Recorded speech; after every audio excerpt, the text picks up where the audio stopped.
বন্ধুরা দেখেন, আজকে আমরা চলে আসলাম সেই মাগুরা ঐতিহ্যবাহী আসির ফকিরের বাড়িতে, যিনি বিভিন্ন পশু পাখির ডাক আয়ত্ত করেছেন, যিনি এই ডাকের জন্য পুরো অত্র এলাকায় একজন খ্যাতি সম্পন্ন একজন ব্যক্তি। আজকে আমরা চলুন দেখি, তার সাথে কথা বলি। কই কাকা, বাড়িতে আছেন নাকি? আসসালামু আলাইকুম। ওয়ালাইকুম আসসালাম। জি, শুনলাম ওই যে লোকের মুখে শুনে আসলাম আপনি নাকি অনেক পশু পাখির ডাক নকল করতে পারেন। জি, হ্যাঁ, আগে ডাকতাম তা অনেক ছোটবেলা ডাকতাম, তো এখন একটু কমাই দিছি।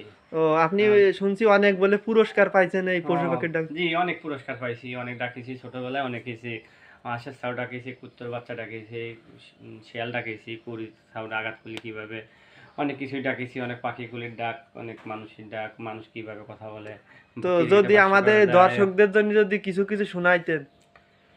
তা আগে কি আপনারা কি শুনলেন? অনেক কিছুই পারি, এখন আপনার কি আপনি দেখাবো? যদি কুত্তার বাচ্চা ছোটগুলোকে পিটালে যেভাবে ডাকে আর কি, মানে এটা যদি বলতেন। কুত্তার বাচ্চারা ছোট থাকলে ডাকা থাকলে ফাঁকা যেতে হবে।